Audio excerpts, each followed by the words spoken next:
pertama saya kasih uang terima kasih, dia nggak mau terima. Padahal kalau dibuka dompet saya, jujur di dalamnya ada hampir 70 juta, ada Singapura dolar sama US dollar.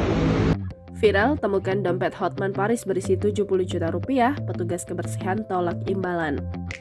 Pengacara Hotman Paris yang ketinggalan dompetnya di kawasan Summarecon Mall Kelapa Gading, Jakarta Utara.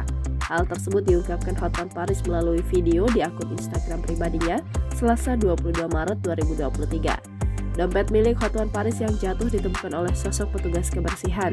Diketahui sosok petugas kebersihan tersebut bernama Edi Sanjaya. Hotman Paris pun membagikan video singkat saat tengah mengobrol dengan petugas yang menemukan dompetnya. Diketahui dompet hilang tersebut berisi hampir 70 juta rupiah. Terdapat dolar Singapura dan juga dolar US di dalam dompetnya tersebut. Mulanya, Hotman Paris mengira jika dompet miliknya tertinggal di rumah. Ia telah berniat kembali ke rumah untuk mengambilnya. Tiba-tiba, petugas kebersihan tersebut mengantar dompetnya yang ternyata terjatuh di perkarangan. Hotman Paris lantas memuji sosok Edi karena kejujurannya. Awalnya Hotman Paris memberi uang terima kasih kepada Edi Sanjaya.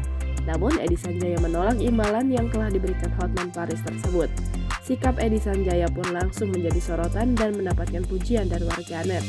Meski Edi telah menolak imbalan dari Hotman Paris, namun banyak netizen yang meminta agar Hotman tetap memberinya hadiah.